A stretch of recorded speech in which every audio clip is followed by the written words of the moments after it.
So it's my pleasure to introduce Lisa Stern. Lisa is the Chief of the Bureau of Harbors and Railroads at Wisconsin Department of Transportation. She's been kind enough to come in person to Eau Claire. And because we're doing Zoom, we do have to have you stick at the microphone, and then I've got the clicker here. So would you welcome Lisa Stern?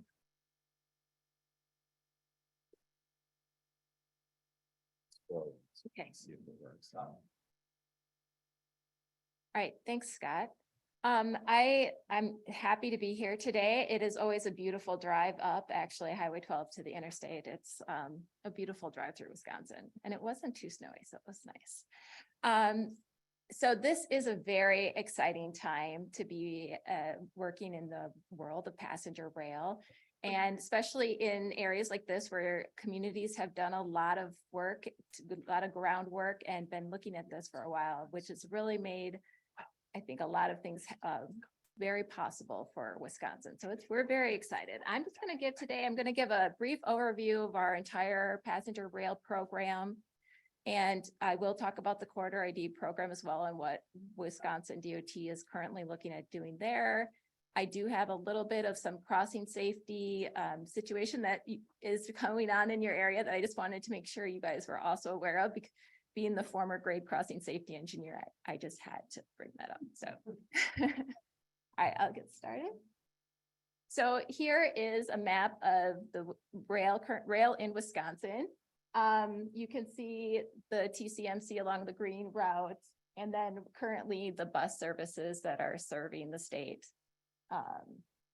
The Hiawatha is in red there. And also the red is the throughway bus up to Green Bay. One of the exciting things that we're currently working on, we are, as Scott mentioned, we are currently working on the TCMC, or what will be the Great River Rail Service, or Great River Runner, maybe, or Great River Service. I guess it's still to be determined, but it will be a Great River and a train. And it'll go along the TCMC route through La Crosse. We are currently at 60% design. Actually, today, I know MnDOT is on the call, and I think they might be off right now because I think we're getting our 60% plan update from the consultant. So that is going on. And in the interim, Amtrak and CP were able to negotiate starting up service sooner. So as Scott mentioned, we are working on a plan to start the train, hopefully this year. That's the goal. So we've got Illinois and Minnesota and Wisconsin all working together to coordinate and start that new service. And as Scott mentioned, one of the things that will be a benefit, this will run along the Empire Builder. The intent is that it will be a much more on-time service, a performance.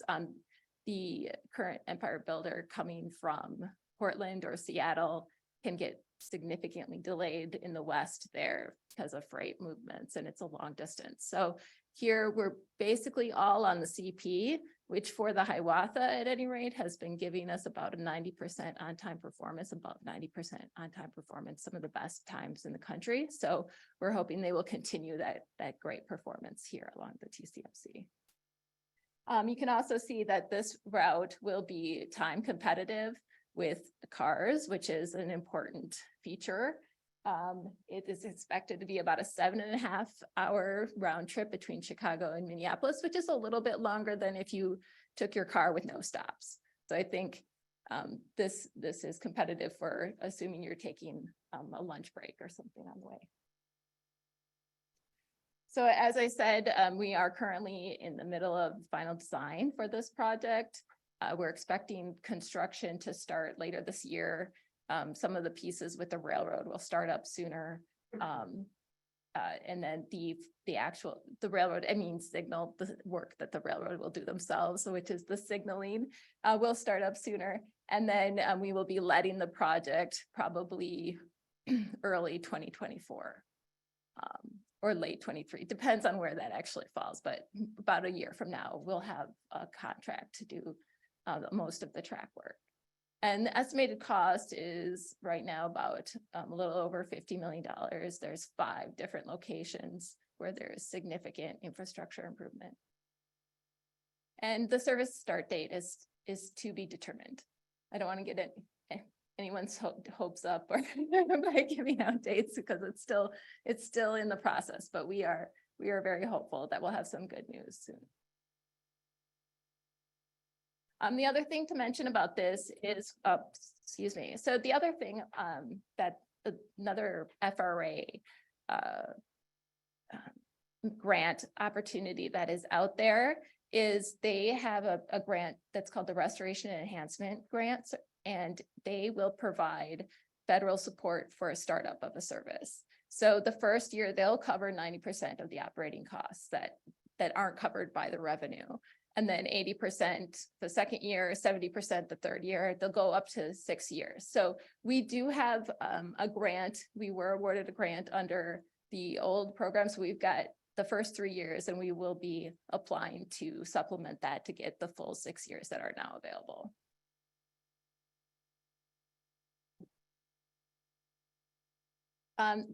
We have our very successful Hiawatha route.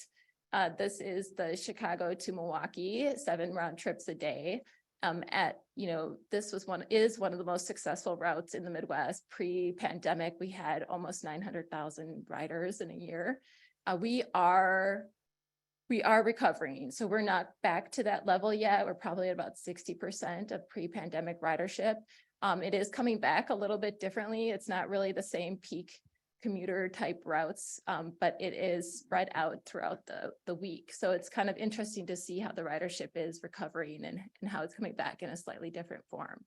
But we are pretty happy with the way the ridership keeps going up every month. So it's been good news on that front.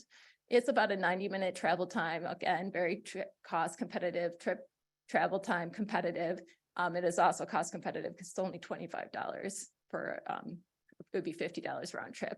So that's basically your parking that in Chicago. So that is we're very proud of this service.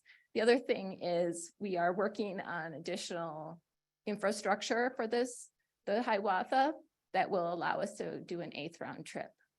And I'll touch on those projects here in a little bit. So the other thing that's connected to the Hiawatha is the Green Bay throughway bus service.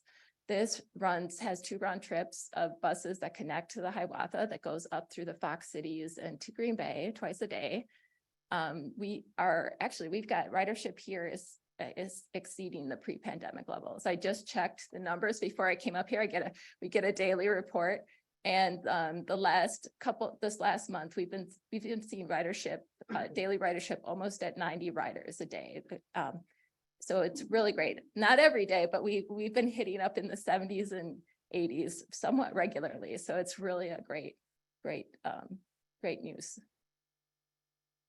All right.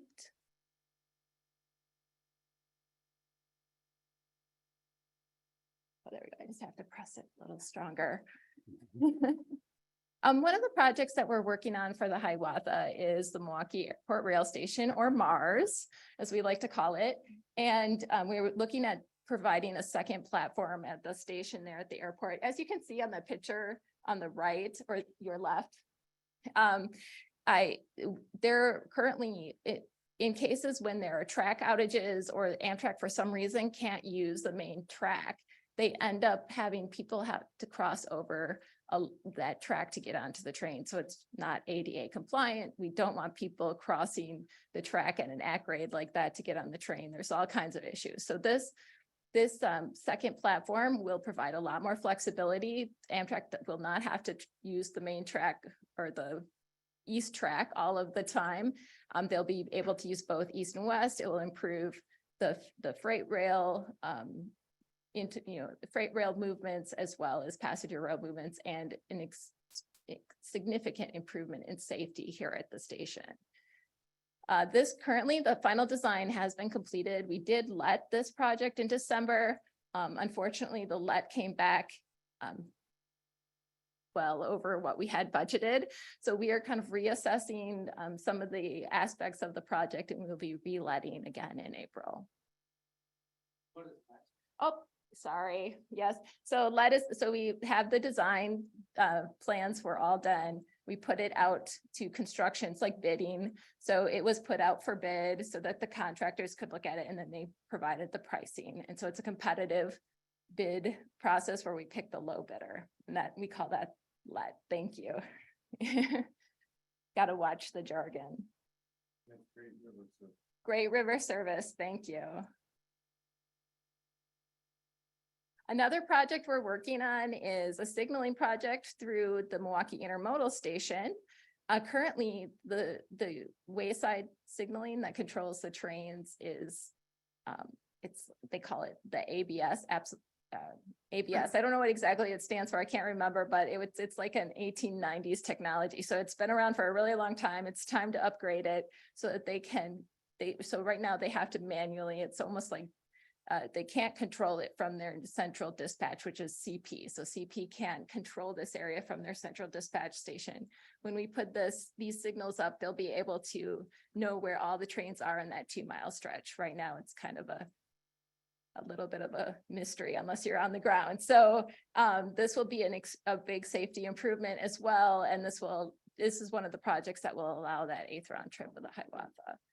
Currently, we're negotiating with Canadian Pacific on the design. We're getting some of the initial cost estimates for what it will cost to design it. One of the big projects that we are also currently working on, we just are wrapping up the environmental documentation on this project. This is called the Muskego Yards project. So this is in Milwaukee, downtown Milwaukee. You've got the intermodal station on the north side. The Menominee River kind of goes through the center of the city. And then on the south side of the Menominee River is this large rail yard, and it's called the Muskego Yard. The big point of this project, right now, all the freight trains go through the Milwaukee Intermodal Station. So this project will create new tracks on the south side of the yard, do some yard improvements, and then the freight trains, for the most part, except in some extenuating circumstances, they may still have to go through the station, but they will technically be going through the south side of the yard, which will free up capacity at the station. It improves and enhances the passengers' experience and safety to have the freight trains and passenger trains separated, traffic separated through this area. This is a very big project. We do have some federal funding awarded for this project, but there was additional work that was identified during the environmental documentation phase. So we are going back and looking for additional funding to complete this project.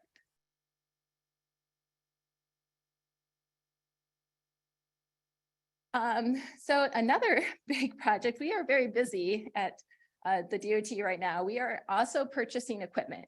So we're purchasing 9 pieces of passenger rail equipment, 6 coach cars, and 3 what they call cab cars. And so those are the way the Hiawatha train, this is for the Hiawatha service. The way the Hiawatha train works is it runs north-south and it doesn't turn around. So the train on either end has to have like a control for the conductor, right? Or the engineer. So right now, what we end up running is often we run with 2 locomotives, which is more than we need. It's very expensive. What this would do is it would give us a coach cab car, which will have the cab for them to be able to drive the train. And then there'll also be some passenger seating. So we'll expand the number of people who can ride it, and it'll be more cost effective and it'll be a better service.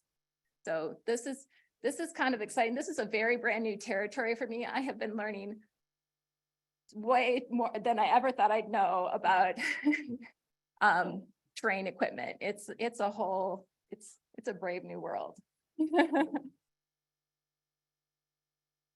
So I know you guys are very interested in this part of the presentation. I'm just going to talk a little bit about the Core AD program. You guys have already gotten some of the basics that I'll mention. I'll try to just supplement what's already been said. But as you know, the FRA is looking to award up to 5% of what they were allocated in the Fed-state partnership. So about 5% of that 7.2 billion in all of those dollar amounts. So there's about $400 million allowed for this program that they're going to be spending across the country. And I have up there, that is the Amtrak Connects Us map, just to kind of give an idea of the general what's being looked at. It's the best nationwide map. That I'm not trying to limit it to the Amtrak's vision or anything like that even, but this is just to give a broad idea of what's out there. So for what we've had a few conversations with FRA as well. And I know FRA is looking towards WisDOT to lead for the state.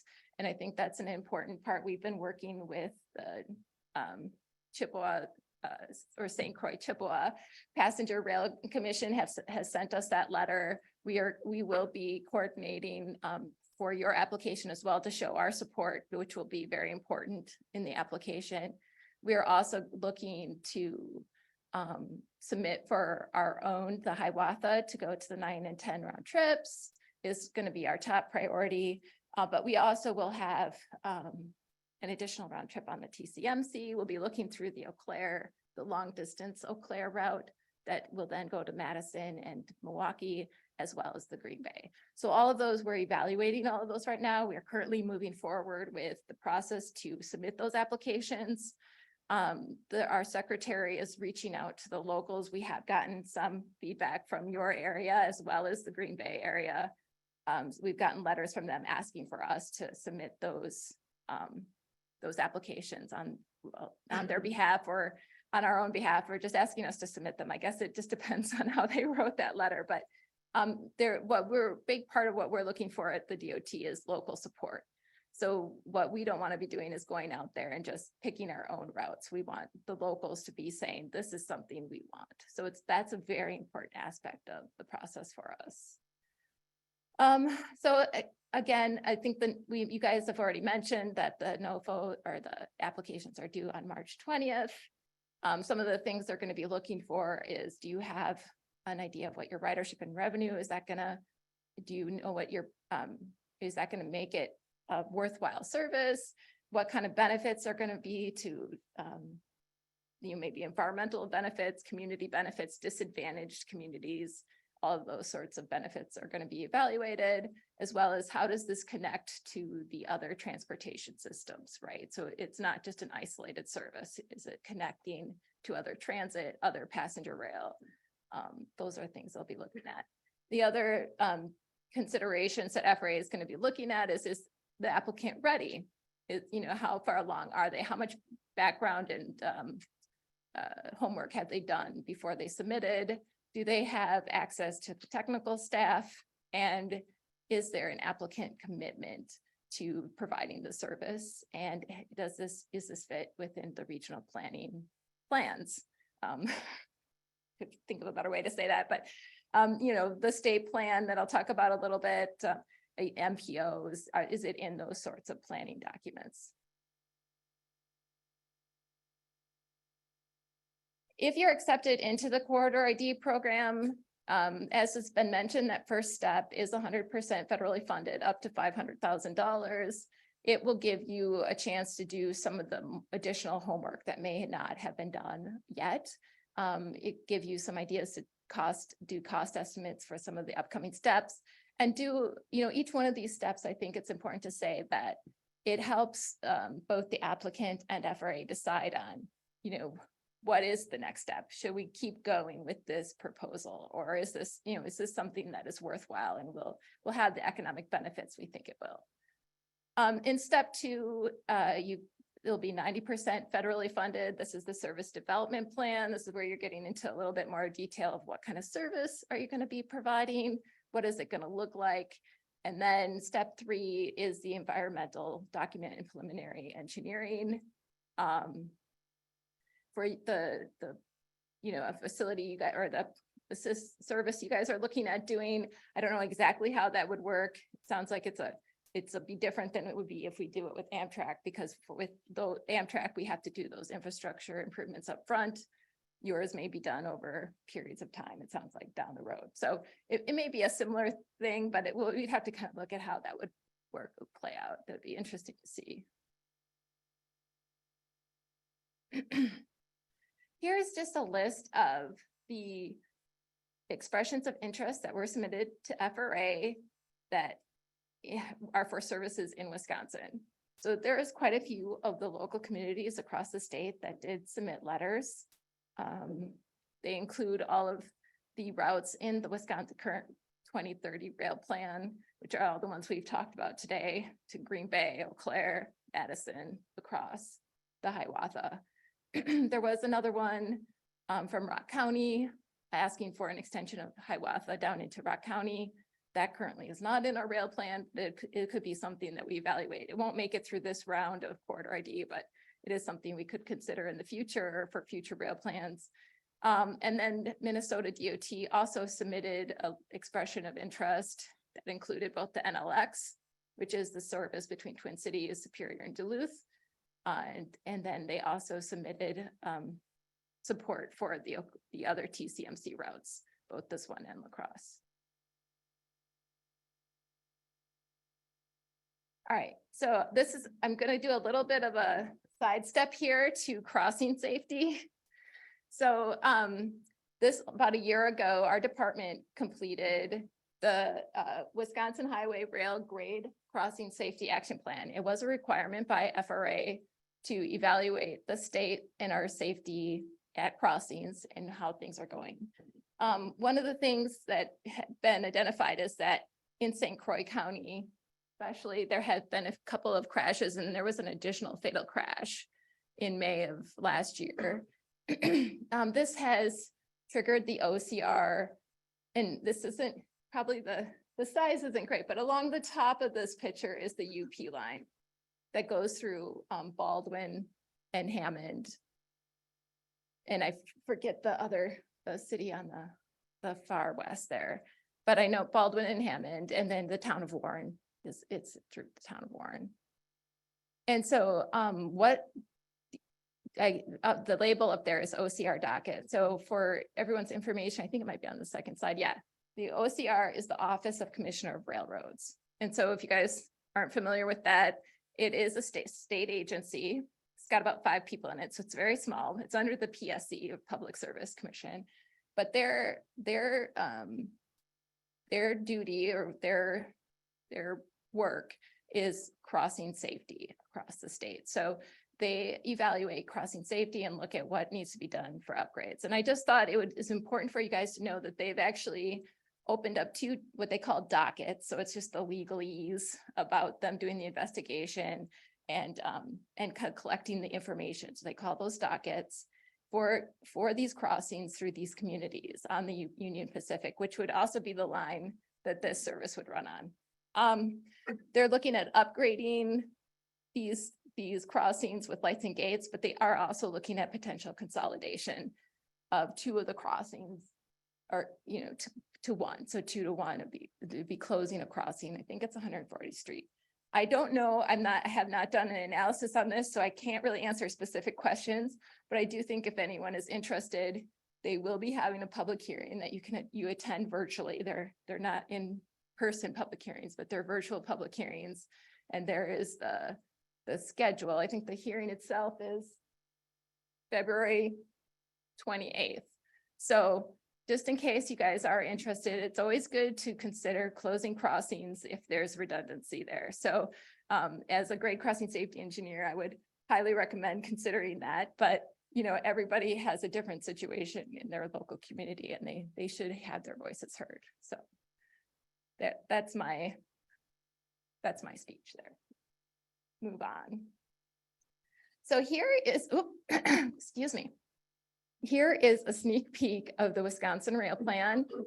Here is the map that will be in the 2050 rail plan. There are no new rail lines on here. So there's no surprises or no new things that weren't in the 2030.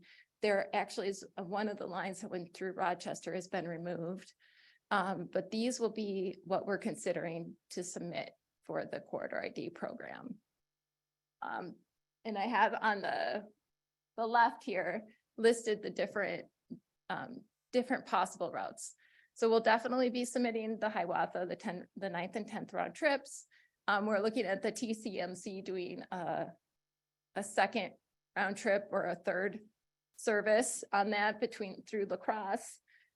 We're also looking at the extension, a couple of extensions out of Milwaukee, which would be first an extension just to Madison, and then we would do another one down the way. We're also looking at, through Eau Claire, possibly skipping, or maybe both, going through Columbus and going through Madison through Eau Claire, and then the Green Bay extension. So those are all the corridors we're currently evaluating to submit applications for under the Corridor ID program.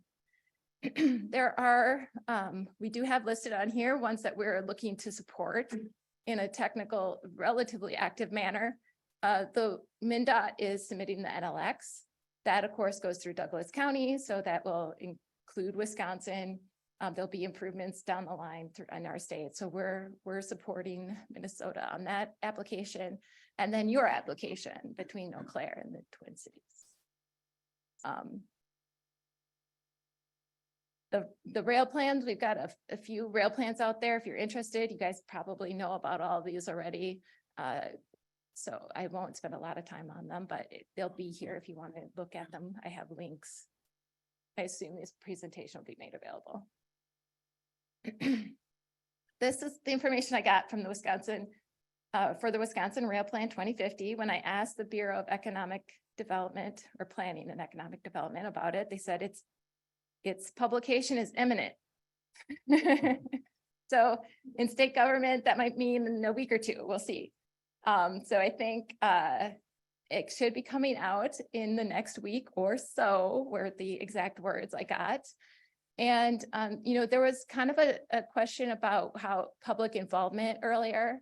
And this is one area where we'll be putting out the draft plan for public comment, and it'll be very important to hear from the public. This is an opportunity for people to submit their ideas on what they'd like to see. This is freight and passenger in this rail plan. That's also crossing safety. It covers all sorts of rail issues in our state. But here's a really great opportunity to get the locals' voices heard. So there will also be some public outreach specifically for the rail plan, what they're planning to do, and I'll probably be part of that as well, is do regional public meetings, some virtual, some in person. So it's going to be a mix. That plan of public outreach hasn't been published yet, but that will be out there.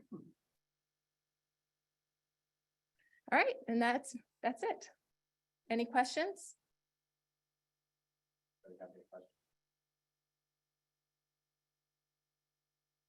All right. Oh.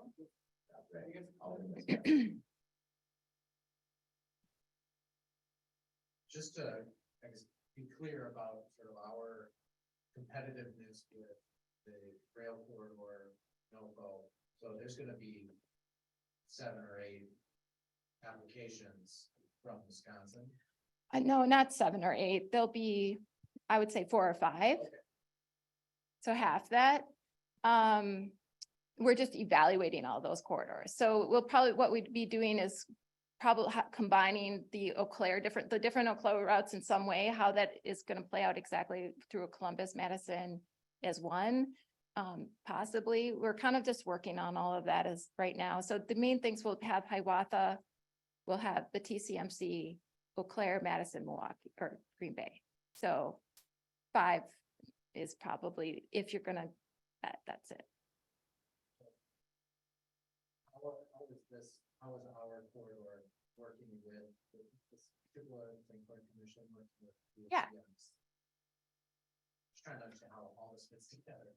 Yeah, well, I think at this point, our secretary received the letter asking for technical support. So we will be, I think wherever you guys want us to be brought in on the markets, kind of that process you're doing to gather information for your application, we'll do obviously a letter of support. It might be a little bit more than just a letter of support, be like a letter of involvement So that it's clear that not only do we support it, but we're open to providing technical support and being in the stakeholder, well, not, the team, right? So, that's what we're looking at doing right now. Yeah. But the details have to be worked out, really. And I can comment on that too, Ray. So we're still figuring that out. WisDOT is absolutely critical to anything moving forward. And so what is going to be the best way to submit that application successfully? It's going to be difficult. This gets a little bit of the weeds, but for local communities in Wisconsin, we have some local public office holders here. There's very, very limited opportunity for local localities to come up with funding for anything because of the way the state is structured. Some of that might change this year. We'll see what happens in legislature, not related even to this issue, but the state is going to have to be part of anything that happens. And plus they have the expertise, they have a great track record with FRA and things that they can accomplish. And I think your other question was about how competitive will these Wisconsin, how likely are the Wisconsin applications going to be granted? Well, I'm biased, but I think they're going to be good. I think they're going to have a really good chance. I mean, I think we are a little bit ahead of where other people may be, other states. There's a lot of planning that's been done. We're included not just in our own rail plans, but we're included in the Midwest plans. We're mostly included in Amtrak's plan. I mean, so I think our routes and it's strong because we're coming out of, Chicago helps, right? Because that is the center of, the Midwest part of the passenger rail system. So I think we're going to have a really good chance of being admitted, or at least most of our applications, if not all, into the corridor ID program. Yep, for step one. Beyond that, I can't say. There's so many things have to come up to line up, and not the least of which will be state funding, or funding it, the local match. So. One more question. Yeah, it is a short one too. But I want to thank you for the information you provided. It's very helpful. I myself personally have had an interest in the state rail plan for a very, very long time. Submitted public comments, did all the good things way back when. I'm curious about the Wisconsin Rail Plan 2050. It's a hard one to get out to. And I'm wondering if in fact that will include what your plans are. Like say, for example, if we get Eau Claire to the Twin City connection, then the extension for the thoroughfare from the Twin Cities to Chicago. I'm just wondering what you have in mind that's going to be included in the state rail plan. And will there be that corridor expression of interest and some of that information that you provide there, because I think it'd be valuable and you submit all these things to the FRA. Yeah, so there's not anything specific to the corridor ID program itself. However, there is information in there that will be helpful for our applications to the corridor ID program. We have laid out potential, when we're talking just the passenger rail portion, because I come from crossing safety, so there's all the safety and freight is also in there. But when we're talking about just the passenger rail part, we do kind of lay out a potential path forward and timeline to have all of those routes, the services implemented. So that they're all in there. And we did do a passenger rail forecast. We hired AECom to do that. So there are some potential ridership numbers in the plan. So I think there'll be some information in there that'll be helpful for the applications. All right, let's thank Lisa for doing this.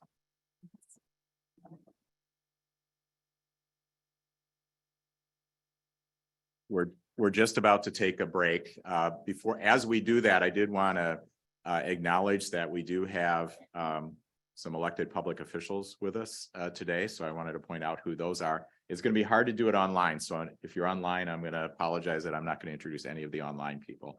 We have Jim Dunning from the Eau Claire County Board. Jim is also on our board of directors at the Rail Coalition. He also is the chair of the Chippewa St. Croix Rail Commission. So he's very involved. We also have Jill Christofferson from the Eau Claire City Council. Jeremy Gregard is here from the Eau Claire City Council. He just walked out of the room briefly, so you can see him afterwards. And then I did want to point out a few of the people that are involved in the Rail Coalition.